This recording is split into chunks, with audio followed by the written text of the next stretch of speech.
Que doit-on comprendre? Mais comprendre que la dignité humaine ne doit pas être perdue, que l'esclavage ne doit pas devenir un héritage, disait Martin Luther King.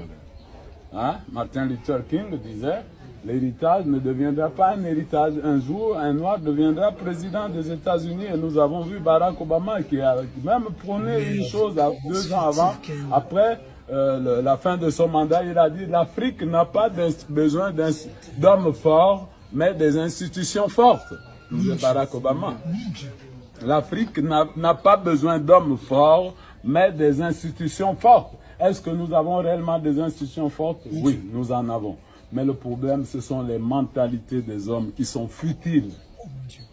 Nous avons de l'argent pour faire l'orgueil à son prochain. Que cela signifie? Ça veut dire qu'on est incrédule. On a la place du cerveau des éponges dans nos têtes pour ignorer son semblable, qui est notre frère. Donc, s'agissant du Gabon, quelle analyse vous faites précisément? Je vous en prie. S'agissant du Gabon, par rapport à ce que vous dites, quelle analyse vous faites? S'agissant du Gabon, mais je dis s'agissant du Gabon, je vous dis, le bilan il est nul.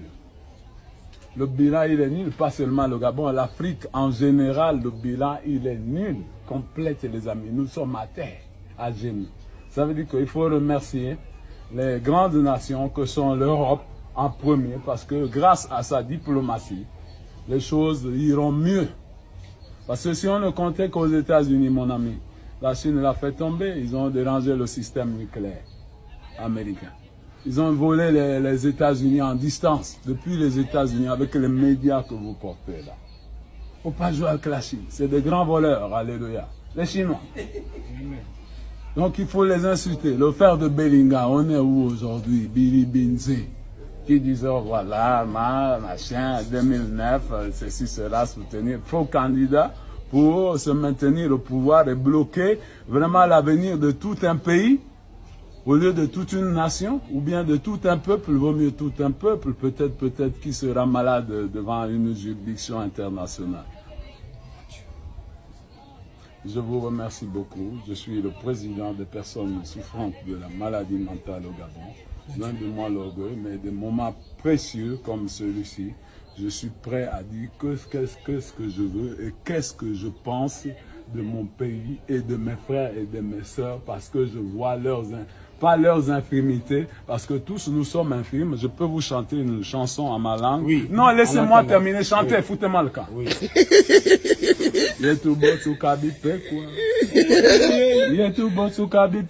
Kanana, kanana.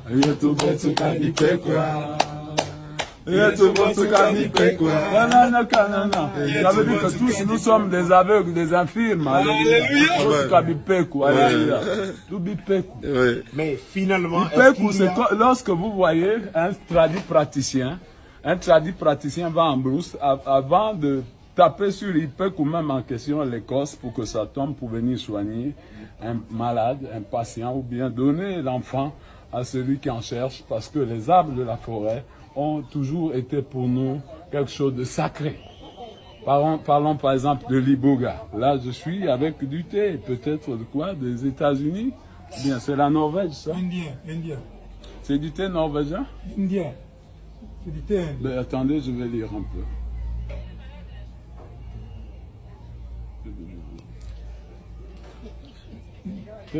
Thé vert.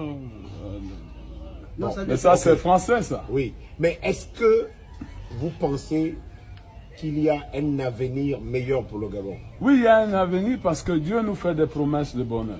Et là où nous sommes actuellement, le chef de l'État, moi je sais, je vous le prophétise, alléluia. Amen. Il souffre d'un AVC. Alléluia. Amen. Un AVC, personne ne peut guérir ça. Il n'y a que Dieu lui seul. Si Dieu permet qu'il le reprenne, il le reprendra. Si Dieu permet qu'il le retire l'âme, c'est ça, c'est ce qu'il reste à faire. Donc, je ne serai pas long pour la santé du président de la République. Il souffre énormément parce qu'il a perdu un nerf dans le cerveau. Vous savez, gérer tout un peuple, l'histoire de Salomon. Salomon à la mort de David, comme Ali a perdu le président, hein? 43 ans, en 2009, réélection. Voilà, Gabao, dans la ville de Gabao, Salomon fait une vision avant son intronisation au palais, à la place de son père. Il fait une vision. Dieu le parle en rêve, dans la vision. Mais il ne voit pas Dieu, mais il entend la voix de Dieu qui le parle. Parle, il répond, parle, parle, Seigneur. Ton serviteur écoute. Parle, parle, Seigneur. Ton serviteur écoute. Et Salomon répond, qu'as-tu à me dire, Seigneur, comme le général de Mappan disait en prison, qu'as-tu à me dire, Seigneur, qu'as-tu à me dire de toi.